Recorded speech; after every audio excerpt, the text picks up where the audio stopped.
Good morning, good afternoon, and good evening, according to the time zone you are in.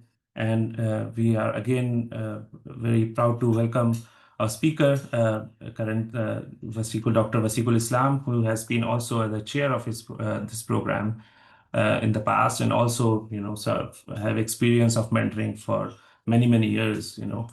And I mean, I have been actually knowing him from his, stay in Aligarh itself, from the Habib Hall, and now he is also a scientist one at University of Wisconsin-Madison in US, and also a visiting researcher in the SLAC National Laboratory, Stanford University in US. And today's workshop, he will basically tell us how to make a very nice CV for all the graduate positions as well as research position. And without taking any time, I would like to give over to Dr. Wasikul Islam. The stage is yours, Wasikul bhai. Thank you, Haris, and everyone. Assalamu alaikum. So let me share my screen.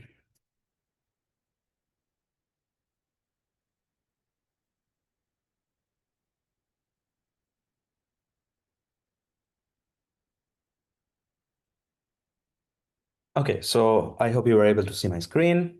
So let me get started. So today, welcome everyone for this webinar. The topic is crafting an effective CV for graduate school applications. So I will give a brief overview of the format should be, and after that we can have discussion and we can answer your questions. So okay, okay.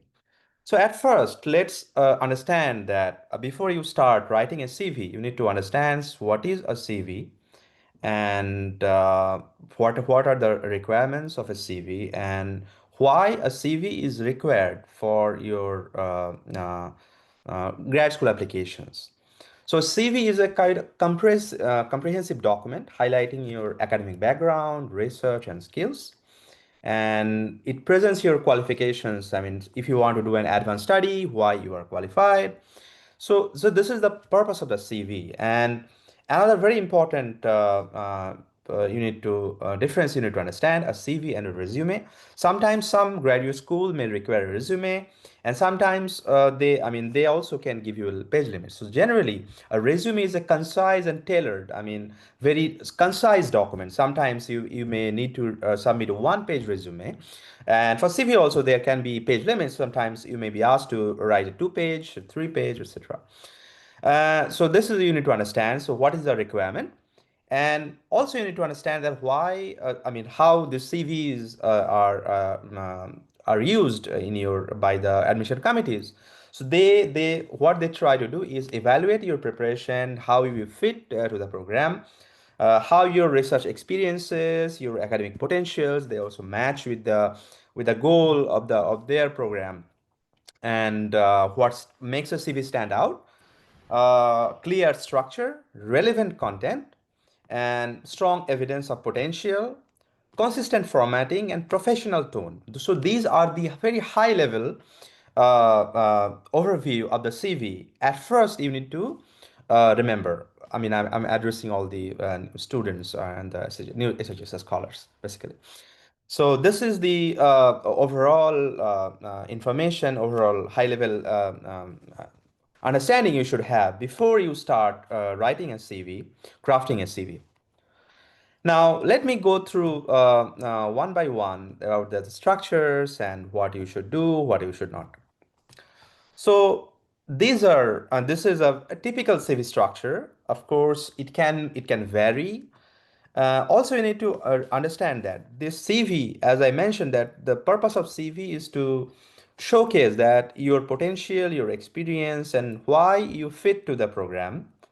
So that means if there is a different program you are applying to, you may need to tailor your CV. You may need to change your CV. For example, you can be, I'm just giving an example, you can be a physics student, and you are applying for a physics position. But you also have a hobby of something else, some engineering skills you have, and say you are applying to some engineering program. Then you may need to tailor your experiences and showcase. So that means your objective of the CV changes, and depending on the position you're applying to.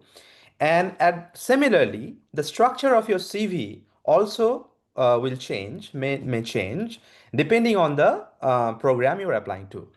So this is a very high level content, or the information which you may have in your CV. At first, in your contact information, so your email ID, your phone number. Yeah, I mean, if you have email ID, if you put email ID, so you should try to have some professional email ID. I mean, just don't use weird email IDs with some nicknames, and okay, so that you should be careful about emails. You should have your education information, in your research experiences if you have, publications and presentations if you have, teaching experience if you have, awards and honors, skills, certifications, extracurricular, volunteer work, and references. So all these things, these are general CV structure, but of course there are, as I mentioned, that depending on your purpose and program you're applying to, these things may change a little bit. Sometimes you may need to add more paragraphs, more information. Sometimes you may need to remove some. Now, on all these points, let me go through again some additional details about that. So when we say contact information, so contact information, as I said, that include your full name. Don't just use a nickname or half of your name. Include full name. Your email should be, it should be professional. If you have institutionalized email ID, say, so, I mean, which is, I doubt, probably for MU students, not everyone can have an mu.ac.in, right, email ID. But many universities and many other institutions, they have options for students to get one. So those look good. And for education, you need to list all the educational institutions in the reverse chronological order. That means, say, at first, right now, you are doing a master's, MSc. So at first, you should do MSc, and then you should write BSc, not the otherwise, right? On not the other order. You should include the degree, GPA. I mean, if relevant, say if you have attended a degree course which doesn't have GPA, no need to mention. If you have a thesis, if you have a master's thesis, or if you have PhD, I mean, dissertation, when you include them, if those are relevant, of course, they are relevant if you, for PhDs, and if a master's project, if you want to highlight your thesis, so you should include those thesis title. And also you can mention your advisor, supervisor name as well. So when you are explaining research experiences, you should have describe your research roles and what exactly you did. For example, if you have work in a group where, I mean, 10 people are working in a lab, and you also participated, you just copied and pasted the headline of the project title and abstract, that doesn't makes, I mean, much sense for this grad school application, because your grad school committee members, selection members, they are looking for information that what exactly you did, what exact research role you had. So you should also had a role that, okay, for this role, I mean, research project, I did this, okay, this kind of. So you should describe your role. And also you can mention the lab, PI, and those if they are relevant. And also you can mention the method. So what I mean, this is also again the same thing, that when you describe roles, you should mention, okay, I use this particular technique, because sometimes some PhD or some program, they may be looking for a particular, I mean, expertise in a particular method, and if that matches yours, then you may have higher chances, right? So you should highlight those methods if relevant, if important. And another very important point, which I will describe in a later slide again, which is using action verbs and bullet points for clarity. So for CVs, there are lots of list of action verbs which one should use, that is the professional standard. And also you should use bullet points, not like a whole paragraph in your CV. Please don't do that. And just make it cleaner version of CV, and yeah, use bullet points if possible. Now, now let me talk about a few more other points. So if you have publications and presentations you want to include in your CV, you can list in standard citation style, And also you can sometimes you may have some peer-reviewed papers. Sometimes you just attended a conference, just attended and give a talk, or you presented posters or oral talk. So you should separate them, that okay, these are somehow you should separate them, that this is the list of my posters, this is a list of my oral talks, etc. And if you have something under review, or say some work in progress, manuscript in progress. So you say you have worked on some research paper, which is the work is done, but you want to impress the committee that okay, this is still ongoing. So you can write in, I mean, in parentheses, manuscript in progress or under review work, etc. And if you have presented some work in some conference, you can provide list, just say, okay, presented this in this conference. Okay, so these things are relevant. Uh, Teaching and leadership, because the if you are applying for grad school, and grad schools have, you may know that they have funding, funding wise, generally they have two ways of funding for the grad students. One is teaching assistantship and one is research assistantships. And the sometime, I mean, research assistantships are not available to all the students. So many students, they do need to do TAs, teaching assistantship, at the university. And for that, sometimes the selection committee look for also I mean, if they find some students have already experiences of teaching and some TAships, or some taught some courses, supervised, so those things also get relevant and important. Sometimes those things catch the eyes of the your admission committee members.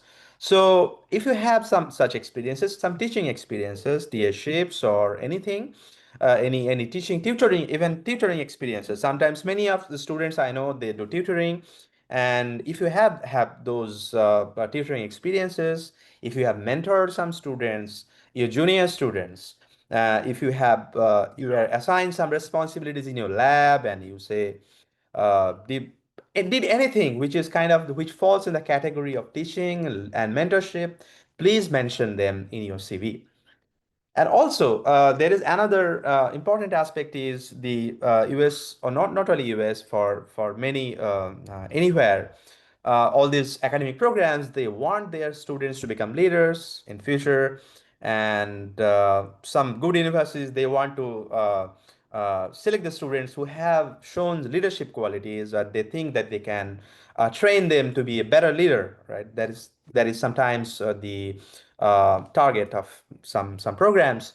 So if you have some leadership experiences, if you have leadership positions, even if it is your student organization in your university, maybe a hall monitor, I'm just giving examples, or at hall level, residential hall level, or at some your department level, or you have any kind of leadership experience, you should mention them in your CV.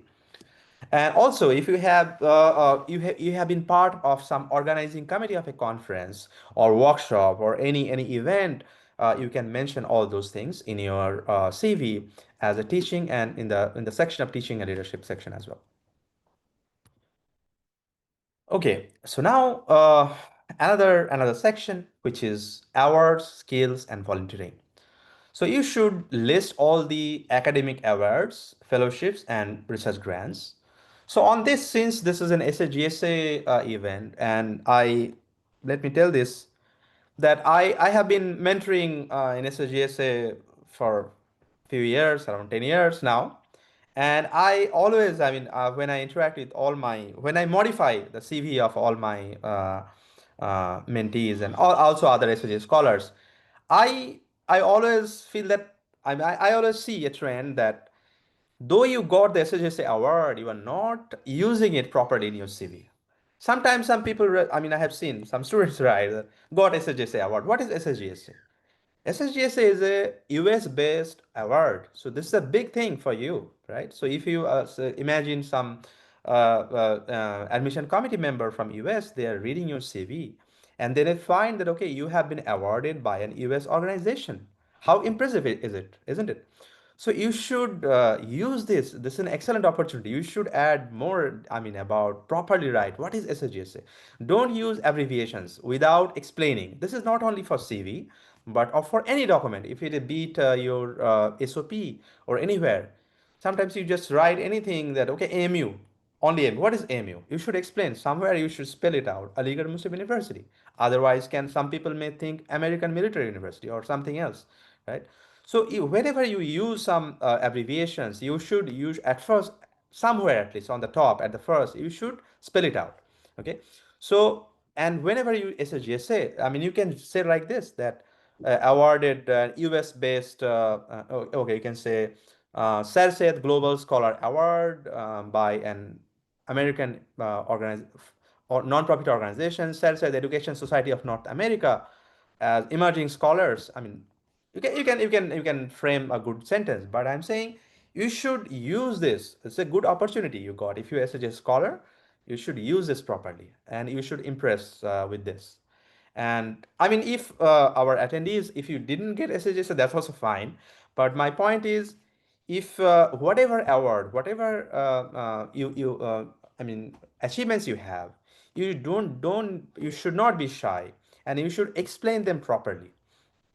Okay, that's my point. And I mean, include all the relevant technical, analytical, and language skills, because, of course, if you are applying to European universities, and if you are applying to France or Italy or Germany, and if you have language skills, if you have learned French, German, Italian, if you add them, the admission committee will be very happy, right? So you should, if you have those even language skills as well, you should mention it. And also, if you have done any kind of volunteer work, community work, you should explain them as well. Say even if you have volunteered for SSGSA or any other organization, you should mention them in your CV. Also, all the skills. On skills, I should add that nowadays it is, as we know, that we are in an age of this massive developments in AI and machine learning and all these things. And now every field of research, every field, they use these techniques and tools. So if you can learn, if you can have some language, computational language skills, if you don't have, I will highly recommend you, all the students, especially if you are in kind of science background, engineering, you should gain some skills. You should learn Python, you should learn some basic skills, and you should mention those skills in your CV. Never lie, don't lie. If you don't know the skill, if you don't know the Python or other skills, you don't mention this. Only mention when if you have gained those things. Okay, so that's very important.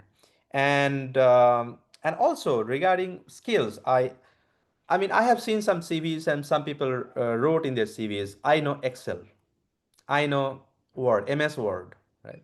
So these things are, I mean, they look like laughable. I mean, because these things are just, if you know typing, or if you know, I mean, nowadays, I hope you don't write that I know how to use ChatGPT or anything. So whatever these, some of these things, or I know how to do Google searches, you should not say those, include those things in your CV, right?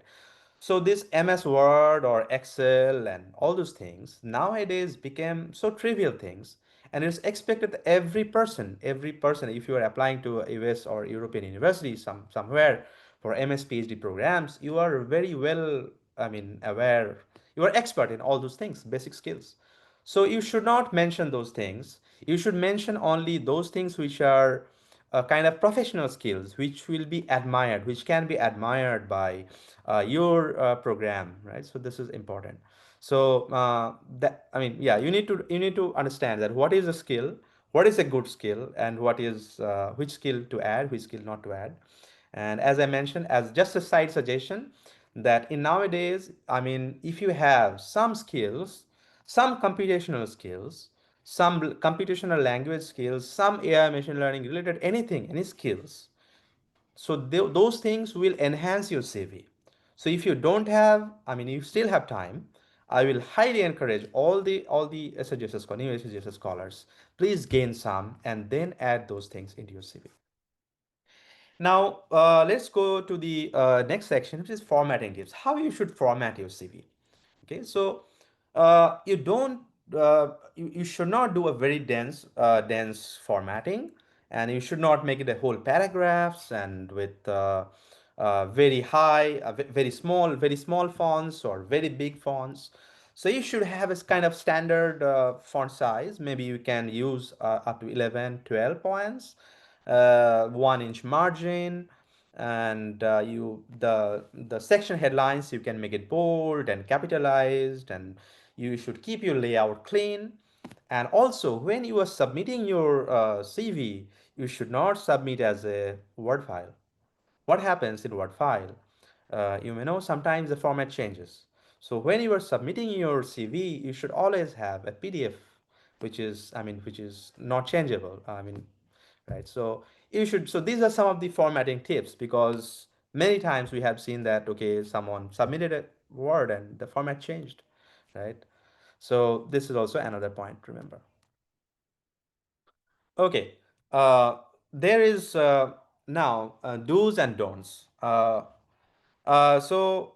there are few things you should do and you should not do.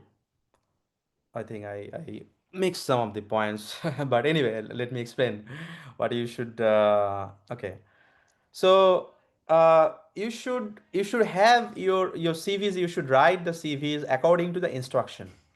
So if your program requires a two-page CV, just don't exceed the page limits. You do follow the within the page limits.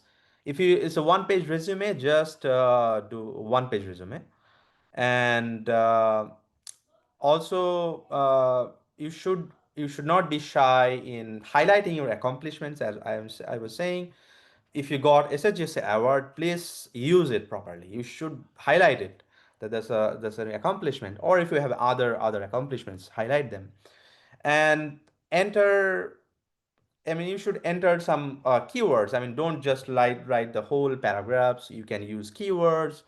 And another important thing is you should have continuity in the date. So, for example, if you have a bachelor degree, say, which ended in 2022, and then for 3 years you did not mention what you did, so the committee members may wonder what this person has done. So you should have some continuity in the CV. Sometimes there's a year gap. Even if there is a year gap, there are ways to mention them. And maybe you were doing some other trainings, or I mean personal, not maybe a degree, but you have been doing something else. So if you should find ways to have a continuity in the days in your CV, and you should get always get feedbacks from your peers, mentors, teachers. You can reach out to SHGSA. In SHGSA, you have all mentors, right? If you don't, you can reach out to SHGSA for those who are not SHGSA scholars. I'm talking about them. And you should begin compiling your CV early, and you should keep updating your CV often. And you can have a kind of a master CV, and you can tailor it every time according to requirements, according to the program you are applying to. And you should research about programs focus. For example, if I am a physics student, for example, and I am some departments may have Department of Astronomy separate, I mean, which is related astrophysics, and Department of Physics separate. I'm just giving an example. Say if you are applying to Department of Astronomy, not instead of Department of Physics, then you should customize separately, right? So you should highlight that if you are applying for astrophysics program, you should highlight that what are your credentials for them. So you should highlight, I mean, research the program's focus, where you are applying to, and you should customize accordingly. And another suggestion which I personally like is you should read examples of successful CVs from alumni, professors, other professionals who are really doing good. And so you should, if you read those CVs, I think this is a very good habit. I mean, I personally, I mean, I love reading CVs of people, and that gives you idea that okay, what the successful people did in their life, what route they took from one position to another, what kind of experiences they gained, what kind of research works they did, right? So if you read people's CV, you not only learn how to write your CV, but you also get motivations. You can learn about new programs. I can just share here briefly. I personally, while reading someone's CV, I came to know that about a particular fellowship, and oh wow, this fellowship is available in US for non-citizens, and I applied for it, and somehow I got that fellowship. So I'm just giving examples. So sometimes when you read people's CVs, other people's CVs, other professionals, sometimes you may be able to learn new information about new opportunities, career trajectories, etc. So this is a very good habit. So this is my brotherly advice to my juniors in SAGSA, that this is a good habit and you may wish to have it as well. What are the don'ts in a CV? The first is most important is never lie. If you don't have an experience, a particular experience, please don't write it. You may think, okay, I will impress the admission committee by writing this, and this is very unfair and unprofessional. Please never do it. Don't Also, another point is, so we have seen that many people that put their in their CV include their mother's name, father's name, date of place, date of birth, their gender, their religion, passport number, marital status, etc. Please don't use them. Those things are not required, especially if you are applying for, I mean, graduate school admission, right? So if you are applying for a, say, some visa application, and if they ask you passport number, then you should have it, but not for this grad school applications. These things are not needed. Even photos are not needed. I mean, it's up to you whether you will add or not. I mean, generally, I mean, it's not needed, so you don't need to add. Some programs sometimes may ask that you include photos, and then you can include in those cases. So you should not use this very personal information into your CV. What you should avoid? You should avoid typos, grammatical errors, and inconsistent formatting. Okay, so this is very important, because if you you have some grammatical errors and typos and spelling mistakes in your CV, that looks very bad, and admission committee members may find you an unprofessional person. So you should avoid those things, and you should also avoid listing irrelevant or outdated experiences. Say if you are applying for masters in mechanical engineering, and you just list all your experiences in coco and football, right? So I mean, if you just say use paragraphs at how great you are, how many match, okay, you can mention them in your extracurricular activities, but just don't just make those things a focus. So don't list irrelevant or outdated experiences much into your CV. And please don't use dense paragraph, and as I mentioned it again earlier, that instead you can use bullet points. Some additional points to remember.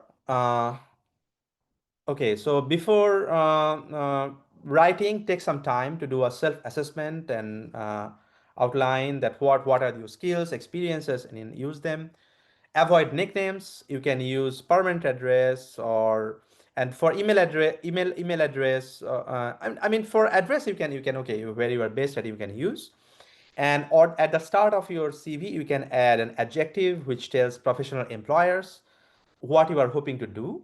And if you add this, so that can change depending on the job where you are applying to. Dot. Sorry.